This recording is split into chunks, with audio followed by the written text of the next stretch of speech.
Yeah, this isn't James Bond themed, but I felt like keeping it in. Tell me if I should do this for the next 2 games in the series. I didn't like Goldeneye 007 that much. I mean, it was amazing for the time and the multiplayer sure is fun, but I just plain suck at the game. For what I hear, however, Perfect Dark is the spiritual successor to Goldeneye and improves upon it in many ways. That and we're in the year 2023, and this game was set in the year 2023 from the year 2000. This was pretty much why I wanted to do this series and Goldeneye. After Rareware released their Goldeneye game to the world, they surely went to work on another game based on the next James Bond film, Tomorrow Never Dies. Unfortunately, they lost the rights to the series due to being outbidded by EA.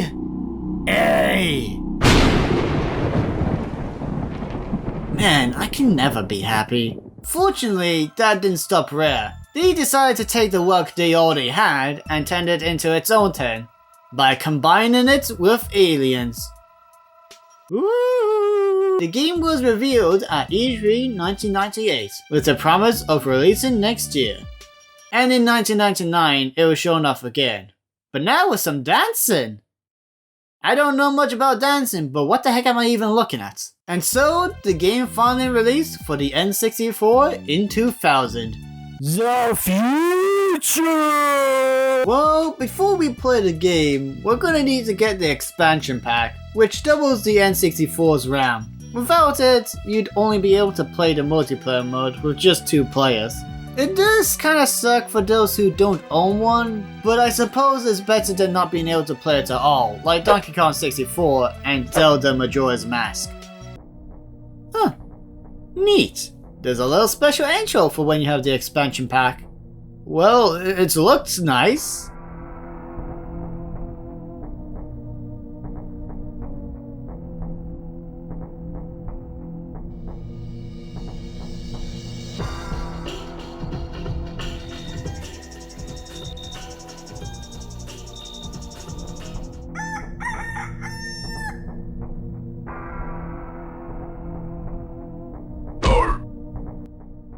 How long does this intro last?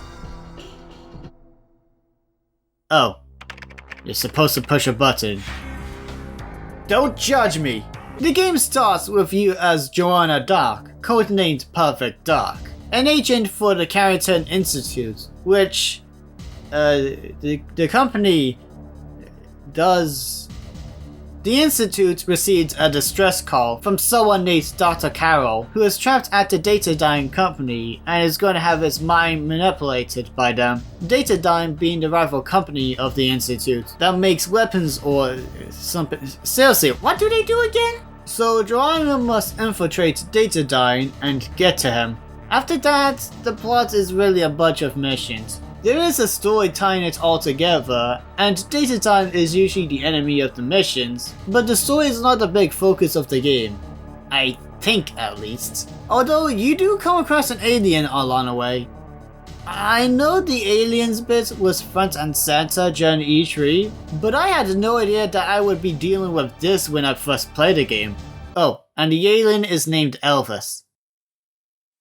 Thank you very much. The gameplay is extremely similar to Goldeneye. Shooting people with guns, you have a list of missions to complete, gadgets to help you out, even the options to use 2 controllers at once. However, a lot has been gracefully improved upon. The controls feels a lot better. Don't get me wrong, the control itself still isn't the greatest, but I think they did a better job with it. You can hold a button to bring up all of your weapons and gadgets, you have an aiming reticle at all times, the sniper works a lot better in my opinion, you can disarm your opponents with just your fists, which is really cool, enemies will yell stuff when they see you so you know when to prepare yourself, and the pause menu isn't an issue like in Goldeneye! Yes! The game runs a lot better than Goldeneye, though that could probably be thanks to the expansion pack. Still laggy at times though, the stealth is handled a bit better than Goldeneye. Oh yeah, there was stealth in that game, but it wasn't super obvious to me. Mostly because it wasn't easy to do. With Perfect Dark, you have disguises to bypass others without conflict, though sometimes it might not work out. Not sure what I'm doing wrong at times. I didn't have my weapons out. And in some missions on the easy difficulty, if you let the guards sound the alarm, you fail the mission.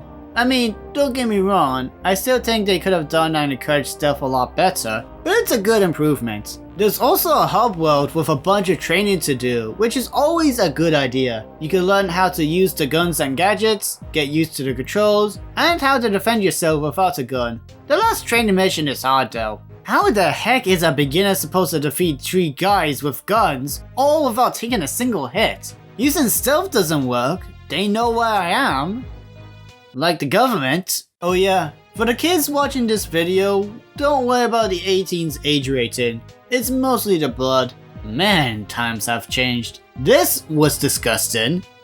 And then 20 years later, parents let their children watch YouTube Kids. If you know, you know. Okay, the blood and mild cursing if you're gonna comment. While great in a lot of ways, it's still not perfect. The main reason that is just because sometimes I didn't know what to do. Call me dumb if you want, but I'll give you an example. In this mission, I'm rescuing Elvis the alien from Area 51. I put on a disguise, entered this area, and I was eventually caught. For some reason. Explain what I'm doing wrong with the disguises. At least I'm able to finish the game. Anyway, there wasn't much I can do in that room, so I left and explored every other room. Killing the guards, hacking the computers. I even located Elvis, or at the very least, another alien. So I'm just running around like a chicken with no head until I went back into the first room and it told me I've accessed said room. There's more guards and Elvis is here. What did I do different? There are other times when I got stuck, but it was mostly just because I wasn't smart enough to know what this was. Another thing that is a bit annoying is that some details aren't really told to you unless you look through your mission logs and such. Now, in some cases, it's kinda cool looking through lore and such, but then there's crap like this. Spoiler warning just in case. After rescuing the President of the United States of American apples, Joanna and Elvis dives into the ocean and boards an alien spaceship. Afterwards, we blow it up. Why? What's the point of doing that? None of the cutscenes explains it. If you read into the missions, it apparently has a dangerous weapon that can wipe out any planet. And this other alien race, which can transform into humans and can disappear, and are working with Datadyne, plans to test it out on Earth before firing it at Elvis' home planet. So, yeah, pretty important detail I was lucky enough to bother reading into. One more minor nitpick. There are these hover bikes. I tried riding them, but I just picked them up instead. I later found out online that you can ride them, but I swear I pressed every other button I could think of. Why can't you even pick it up like this? So, the ending. After blowing up the weapon I mentioned, and all is well, the leader of that other alien race is mad and kidnaps you and the CEO of Datadyne. You take control of the ship. Elvis found this planet that the alien race finds holy, and destroying the building will bring an end to this war between the two, yada yada yada, kill the leader. This final level is pretty damn hard, and I'm not just talking about the taking 1 or 2 hits from a freaking rocket launcher and dead. This was yet another what the heck do I do moment. I'm supposed to blow up a wall, but I used my scanner and I went up to every goddamn wall. I couldn't find nothing. So I gave up and looked up the answer. You see this? There's a ladder. It was hidden from my point of view. And then the final boss. Joanna said that I need to cut off the head. I aimed for the head, no luck. I went for the rest of him, no luck. Once again, I looked it up online. I needed to aim here, but only when enough damage to his shield was dealt. Sure, go ahead, laugh. But she told me to go for the head. That's not a head. Also, when I did try to go for it at first, I didn't see any signs of progress, so I assumed it wasn't the answer. But whatever, he's dead, all's good, credits. However, there are extra missions for you to unlock. As you can see, I only got one because, well, The hard mode is hard, but I do like this, especially one where you get to play as a bad guy. More games should have side stuff like this. I want a Mario game where you get to play from Bowser's point of view.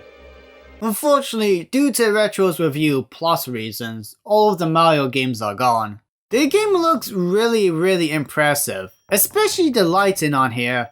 Rare really pushed the limits of the Nintendo 64. There's widescreen again, and also a higher quality mode. I honestly don't recommend it. The only difference I saw was the text and HUD being smaller, and the game is laggier than it already was. The music is just alright. I could detect traces of Goldeneye feeling in the air, but it does the job. And as you can already tell, this game has voice acting. Goldeneye didn't have voice acting, this one does.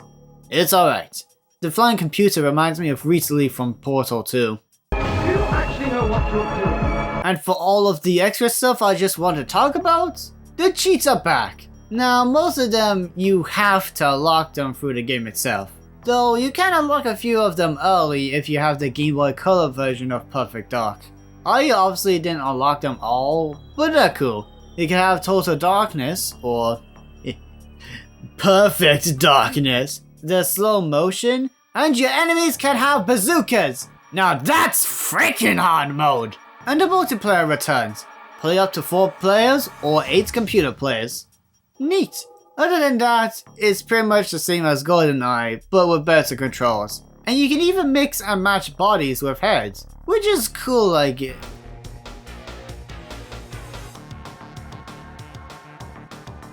No, I can't. But that's not all. There's a co-op mode for the main missions. You and a friend can help each other beat the game on the Nintendo 64. And there's what I like to call an anti-co-op mode.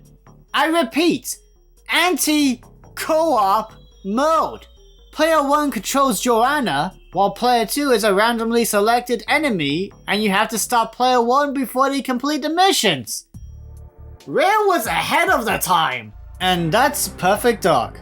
What do I think of it? Well, it's not one game I'm gonna go back to very often, don't get me wrong, but it's a huge improvement over Goldeneye, and quite possibly the best FPS on the Nintendo 64.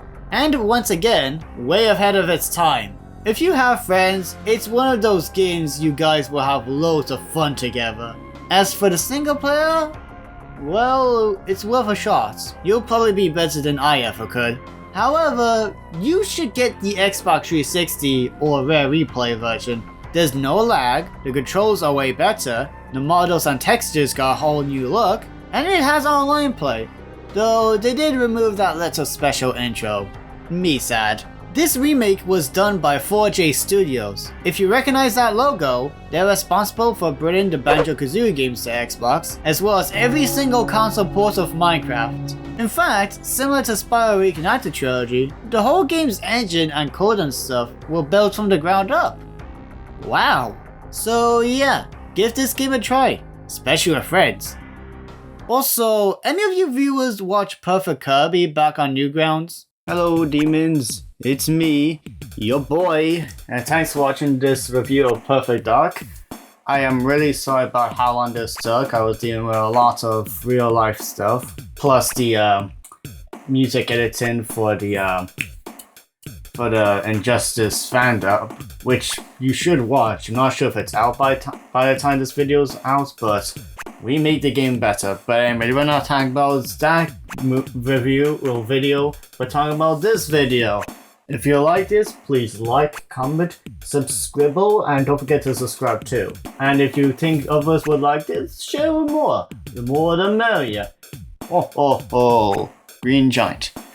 And yeah, I will be doing Perfect Dark for Game Boy Color, but I believe because how soon Pikmin 4 will come out, I will put Perfect Dark Zero on hold until I'm finished with the Pikmin reviews. And also, as of this recording of this end card, the Mario movie comes out in 2 days. I'm really excited, can't wait to see it.